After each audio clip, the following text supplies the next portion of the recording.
राधा वल्लभ श्री हरिवंश, श्री वृंदावन श्री वनचंद।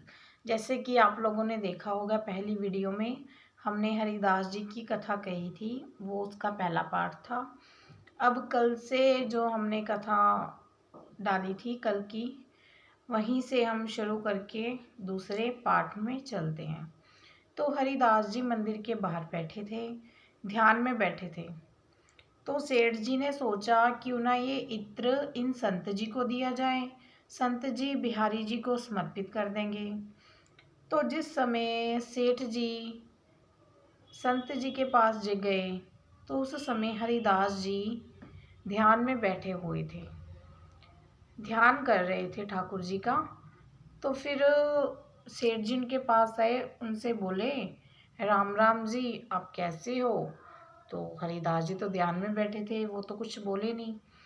तो फिर उन्होंने सेठ जी ने सोचा कि तपस्वी संत हैं, शायद ना ही बोले, अपने ठाकुर जी की लीला में है। तो उन्होंने बस इतना संकेत दिया कि आप ये मेरे इत्र की शीशी है, आप बिहारी जी को समर्पित कर देना जब मंदिर खुलेगा। तो हरिदास जी ने शीशी लही, तो उसने ढक्कन खोला हरिदास जी ने, तो जमीन में गिरा दिया सारा इत्र। तो सेठ जी को गुस्सा आया कि मैं तो इतना महंगा इत्र लेके आया था और इस संत जी ने 1 मिनट में जमीन में गिरा दिया। तो वो गुस्सा होकर चला गया। फिर कुछ देर से दूर जाने लग गया, तो वही इत्र की खुशबू बांके बिहारी जी के मंदिर में से आ रही थी, सीधी डायरेक्ट पहुंच रही थी सेठ जी के पास।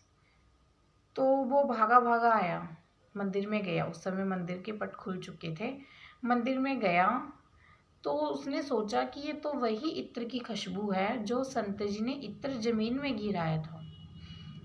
तब मंदिर में गए, ठाकुर जी के वस्त्रों में, ठाकुर जी के आसपास वही सुगंधी इत्र की जो सेठ जी लेके आए थे। तो फिर संत जी के पास गए, हरिदास जी के पास, सेठ जी, कि जो मैंने आपको इत्र दिया था वो तो आपने जमीन में गिरा दिया, तो अब आप कैसे वो आ रही है खुशबू मंदिर से मेरे ही इत्र की?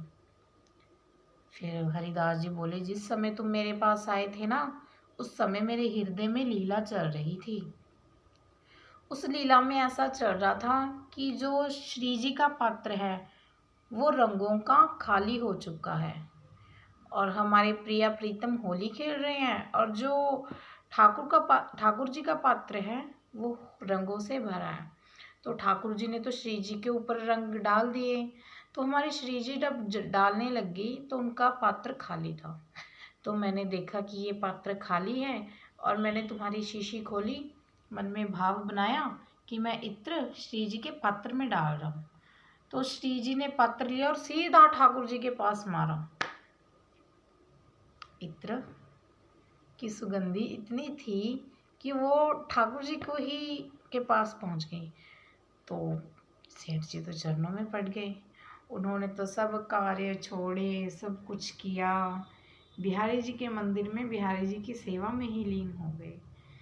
सेवा में की, सेवा इतनी सुंदर की उन्होंने, पंडा पुजारी ही बांके बिहारी जी के मंदिर में बन गए। आज भी ये चरित्र गाया जाता है हरिदास जी द्वारा सेठ जी के इत्र का।